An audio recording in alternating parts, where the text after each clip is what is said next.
कार्यक्रमाचे निमित्त करून खासदार संजय पाटील यांनी आमदार सुरेश भाऊ खाडे यांच्याविषयीच्या वक्तव्याबाबत आणि प्रतीक पाटील यांच्या आरोपांबाबत स्पष्टीकरण दिल्याने खासदार संजय पाटील यांची उमेदवारी धोक्यात आल्यानेच त्यांनी सारवासारव चालविली असल्याची चर्चा राजकीय वर्तुळात सुरू आहे।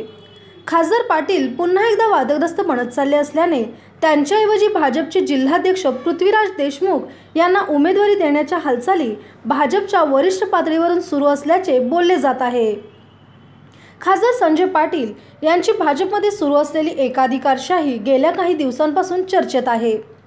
त्याला गोपीचंद पडळकर यांनी तोंड फोडल्यानंतर भाजपचे शांतताच होती।